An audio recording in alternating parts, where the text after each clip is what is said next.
you, Susie, and Izzy about this game that they don't really explain in Royal and Junk. So, we're starting off here in the trade yards.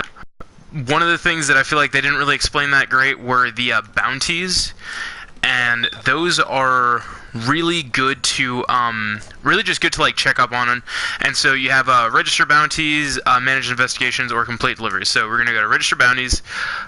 Literally, these are just like passive things that you kind of just end up doing anyways. And if you look at the rewards, like you get like hard armor spheres and like a crap ton of research points. So these are definitely things that you want to I don't know, like keep an eye on and like check up on. If you hit R1 once, then honestly I can't even remember what these are. But if you hit R2 again, then you'll go to the limited bounties, and these are really important to do if you can, right? Because if you complete these three, they're usually different ones. They like switch up.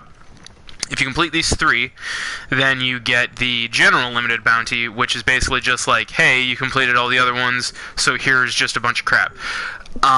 It's really good that you do these because then you get the gold Wyverian prints. That's going to be in the reward thing if you look at the bottom left. The Wyverian prints are, the gold Wyverian prints, I should say, are really important because you go over to this lady, and she is the melder, so she will take your golden Wyverian prints and stuff, and she'll just like, she'll give you like and like a lot of these things, like if you give her like a gold Wyverian print, usually that means that you're getting something really really important in return.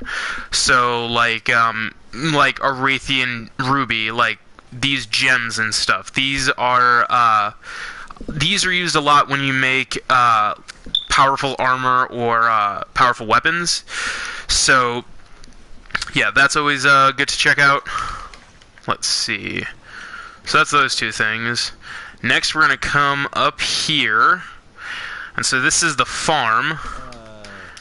And this is really good because you can literally just exchange points for like just stuff. Like if you can just leave stuff here, and then it grows while you're out on missions, and then you come back and you pick it up. It's like sustainability, I guess. I don't know. Okay, so alright, so on to bow stuff. So today I'm going to be hunting the Basil Goose, which is as Donnie likes to call it, the B-52 bomber. It drops a crap ton of like bombs on you, but it is weak to thunder. So I actually have a bow that is super strong in thunder. So you go down to change equipment, and here's another thing that they didn't really go over in the tutorials. So if you go to the change equipment menu, then you go ahead and hit start. You can make your own loadouts, which is really, really freaking great. So if you look, I already have the lightning bow loadout. And let me just go ahead and change up a little bit of my layered armor here. So,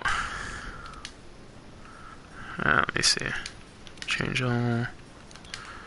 Alright, very good.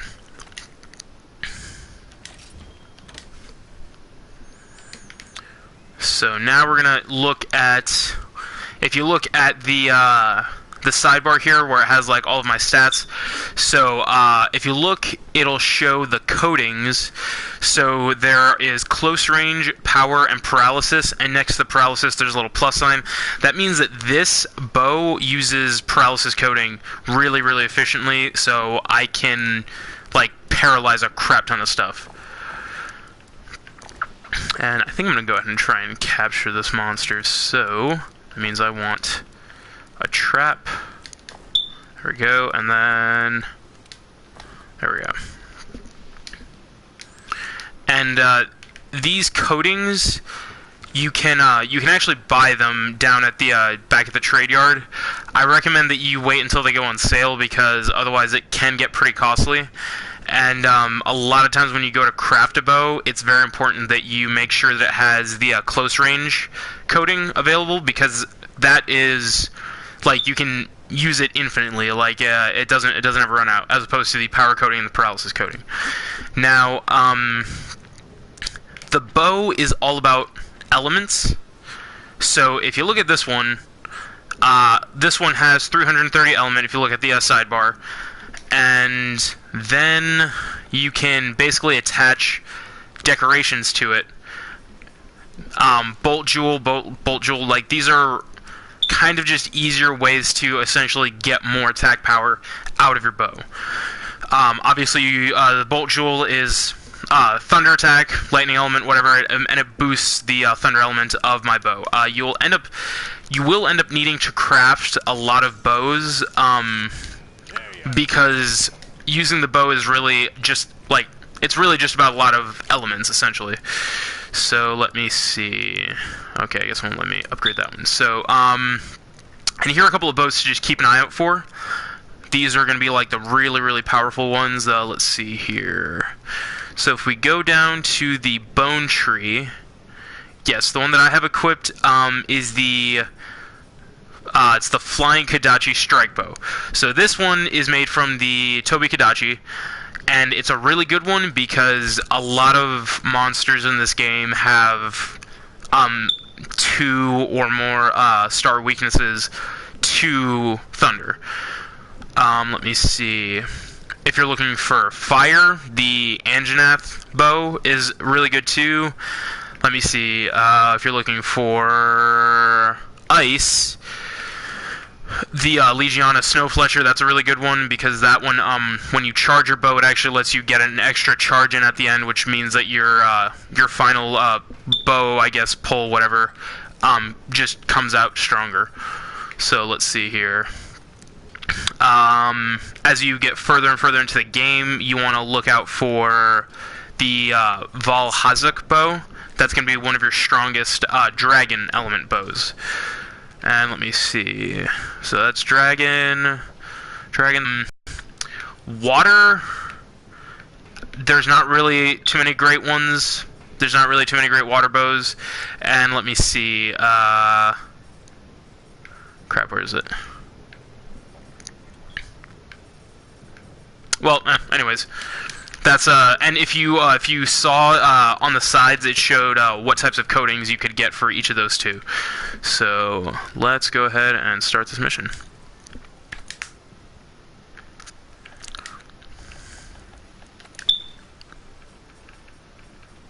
Okay, it's not in there.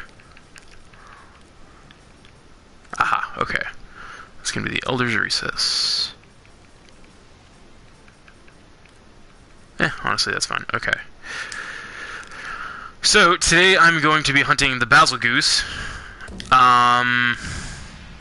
yeah, I think I already said that. But, yeah, it's weak to thunder, and, yeah, we're just gonna go and fuck it right up.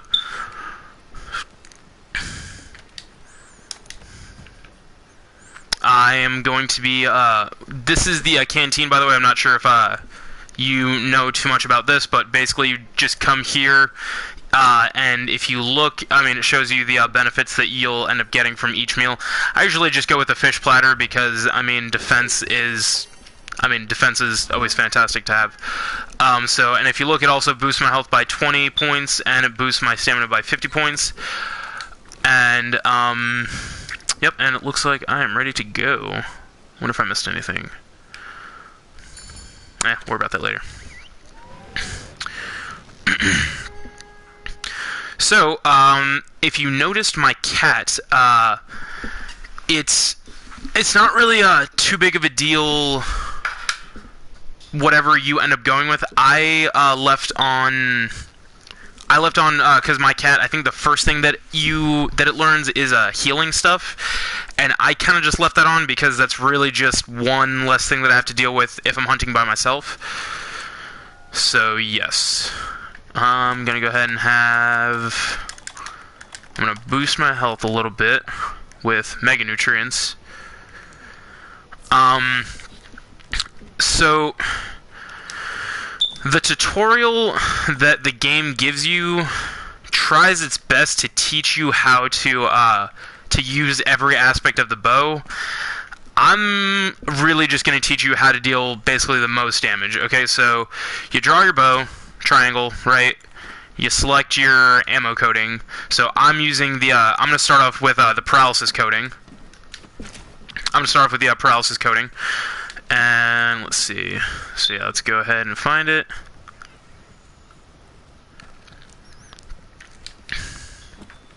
And so real quick, back to those decorations. It showed, it should have shown anyways, that I had some bolt decorations on to like help with my like my elemental damage. The other thing is, let me see if I can go to equipment info. Yes, okay. So you have your decorations, but then you also have these charms that you can craft. You can't craft decorations, but you can craft charms. You can craft them and then upgrade them, and that is really, really good. With the bow, you really want to focus on your constitution. That will lower how much stamina you use, which is really vital for the bow because it uses that a lot. Now, basically, what I'm going to be showing you is... So you said you were button mashing a lot. So there's... The bow does a lot, but really, like I said, when it comes to damage... you want to, if you see that if you saw that it charged up twice, right? So you want to make sure that you're staying at that second charge as much as possible. So you can do that by either just holding down the charge button and just waiting till it charges up, like so, or you can kind of just like rapid fire like you were doing. So that would be 1, 2, 3. Okay, so if you do it that way, 1, 2, 3, you can then dodge by hitting the X button, and you'll stay at that level 3 charge. So let me see. Okay, so 1, 2. Okay, so you fire, dodge, fire, dodge, fire, and you stay at that level 3. That's really critical for dealing just a shit ton of damage.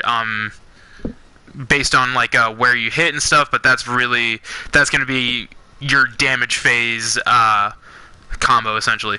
So I know that like you know, the bow also does this arc shot stuff. You can do that, but honestly, it's best if you do that. I mean, only if you're in solo play, because that really is kind of disruptive to other players. And then you also have the Dragon Piercer.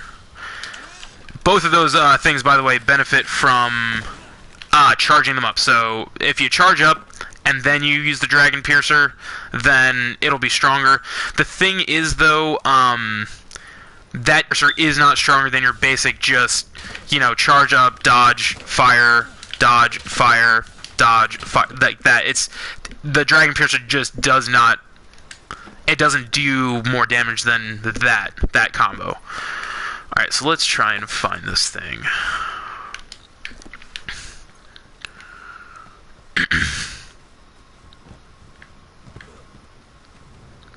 Probably would have helped if I had been tracking this thing instead of talking so much.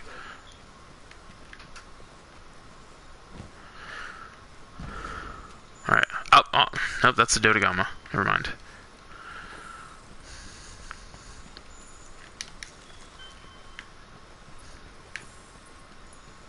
So that over there is the Dodogama. We are not going to be fighting that, although that would have been a pretty good one to fight, honestly. Oh, hold up. Nope, that's just more freaking Dodogama. Okay. No, it's not here. Maybe in here? Okay, so what I just now did was I drank a cool drink that protects you from the heavy heat that's in the volcano here. This is the Elder's Recess, by the way. You're not going to have access to it for a while yet since you just started out. But, let me see. Dang it. Where is this thing?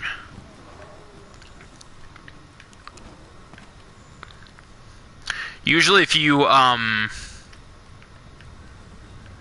mean, if you start the mission out and you actually like go and try and find whatever it is you're hunting immediately, you can usually find them in generally the same areas. But if you wait around like I did, let's see. Ah, yes, okay. If you wait around like I did, then they move around and stuff. So this is old misfired scales. These are parts to the basil goose, and then these look like more footprints. Awesome. Okay, so I would hope that I know where it is now. Yes, okay. So you find enough footprints, and you'll be able to track the monster. It's hella useful. I'm not sure if I mentioned this, but like all the other Monster Hunter games, like your standard of living was not super great. Like you had to just literally wander around until you found whatever it is that you were trying to hunt. Not really so much in this game. They try to make a lot of like really tedious stuff. They try to like streamline it a little bit better. Okay, so that a bunch of other stuff that we're not going to be fighting. Great. All right, let's see. That's the Dodogama.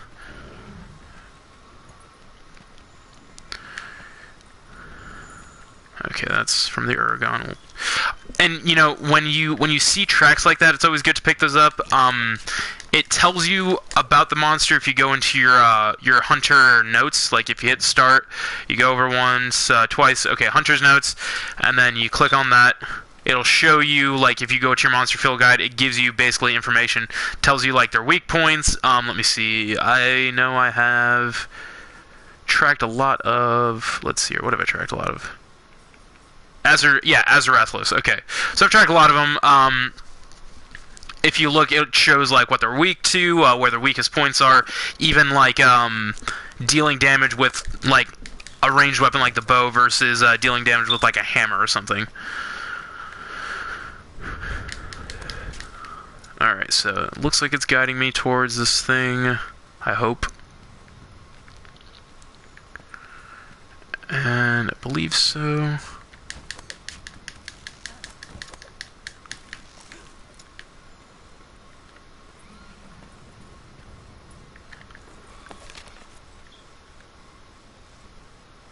Okay, whatever, I'll just keep following these things.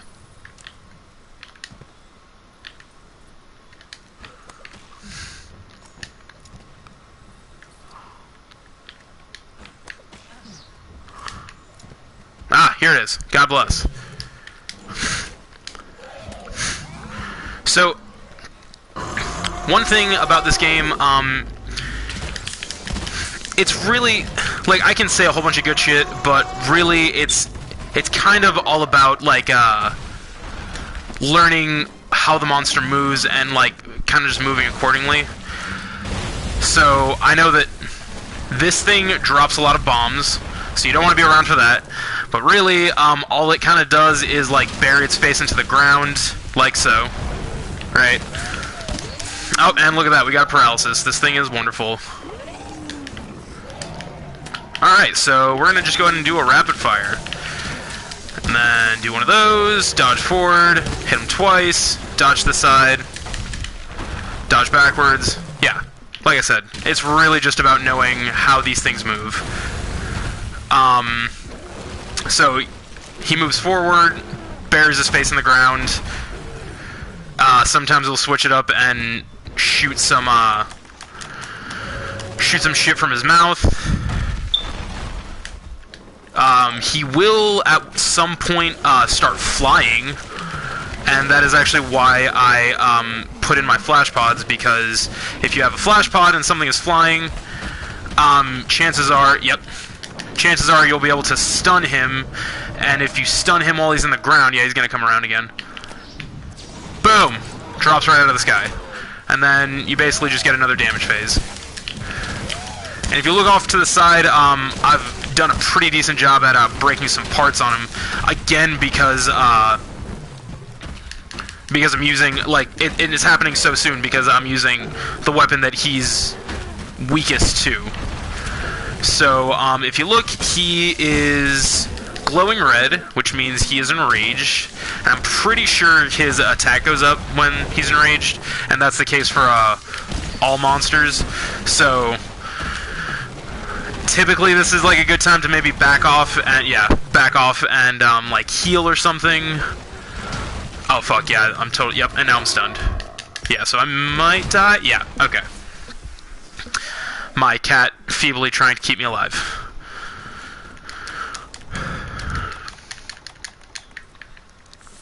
Alright, so I'm just gonna avoid all that other stuff by just eating again.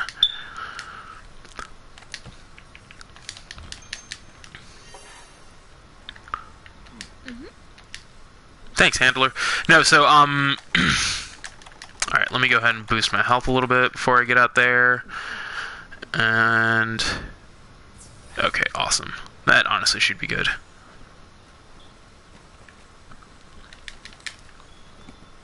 So yeah, even though I was, you know, honestly kicking some pretty decent ass, I just wasn't paying attention to my health, and, like, shit happens.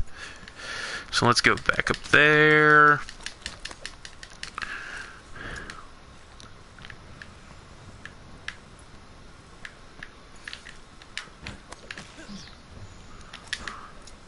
Alright, and then another witch beetle. Sweet. Okay. Alright, and he's still here. God bless.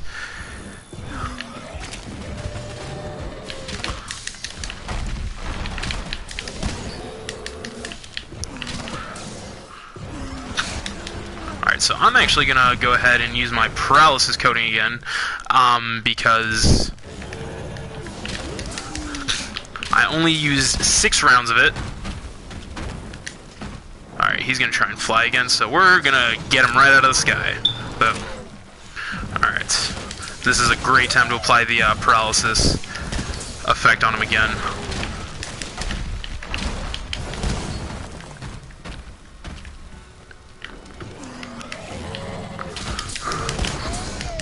Okay, and he's paralyzed again, so we're gonna switch over to our close range ammo and just wail on his freaking face.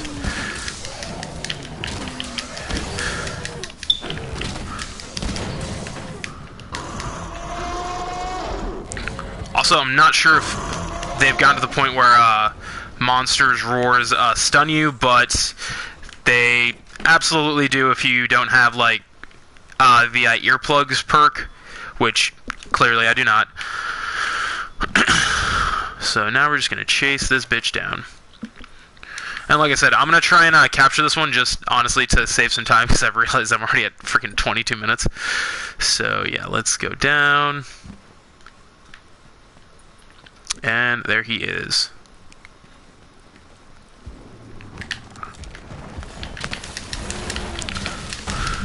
Ah, damn it.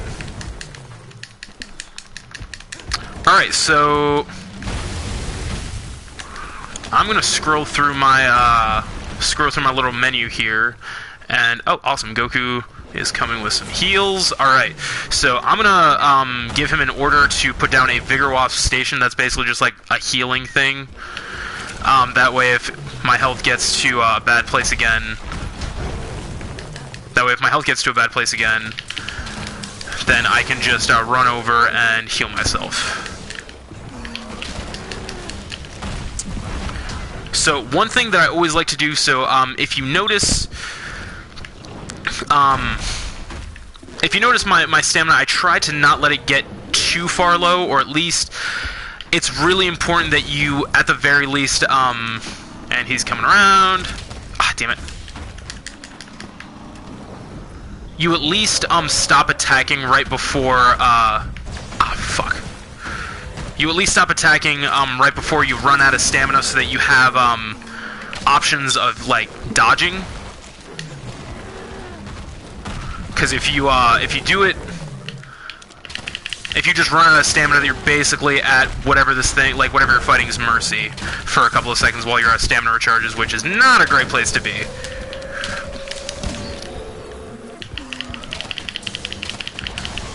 So typically the only time I like to let my stamina completely run out is if, like, it's the monster's stunned or something else, like asleep or whatever.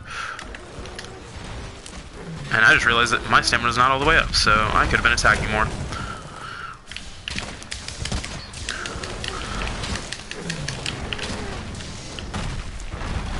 Oh boy, he almost got me. Ah, damn it. I'm honestly surprised he didn't clip me just then. So yeah, my stamina's low, so I'm just gonna hold off for just a sec and let my stamina recharge. And he's gonna fuck. Okay. And unfortunately, I probably wasted my last, wasted my last flash pod, so I'm kind of just gonna have to deal with him, just bombing me now. Okay. Oh, look at that, and he just fucking crash lands into all of his bombs. Great. So, luckily I dodged those. Damn it.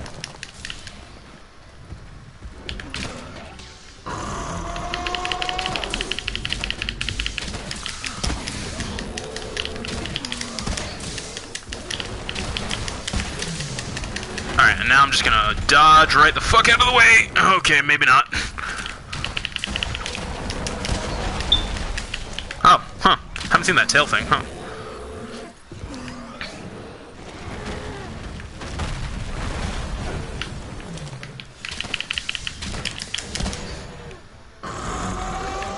Alright, so he is going to run away now. Alright, so... Slinger Bomb. Definitely want to pick that up. Okay, there's that. And, yeah, when you break parts of the monster, chances are they'll drop slinger ammo like I just picked up. The Slinger Bomb is really fantastic.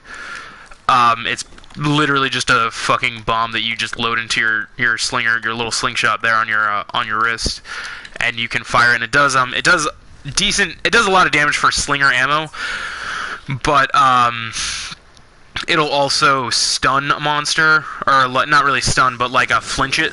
So if it's about to wind up and do a really strong attack, and you can hit it, then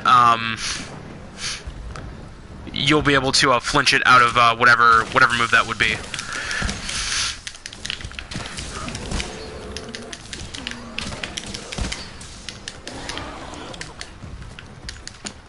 Okay, and so now the monster is flinching, so I know that I can capture it. If you have enough research on it, you can even, like, before it gets to this point, you'll see on your little mini-map there, you can see how there's like a flashing skull there. That means that it is almost dead, and you can capture it if you want. So, yeah, that is what I'm going to do. So we're just going to set that there, and then drop some tranq bombs, and boom. We've captured us a Basil Goose. Now, real quick before I end this, you probably noticed how I was doing that, and then doing that, and then that. When you do that, you can basically fire, and then you hit circle, so...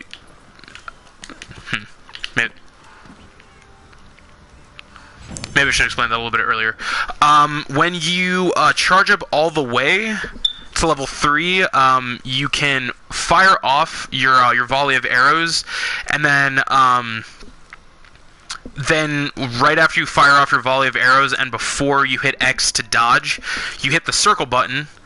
And then so you just basically turn your bow sideways, and you fire off, I believe, 4 arrows. That's a really good thing to build into your combo there, because it's basically just extra damage that you're doing at your highest charge. So that is also really good. Yeah. Other than that, that is basically that's the bow. That's the bow. How you do the most damage, and yeah.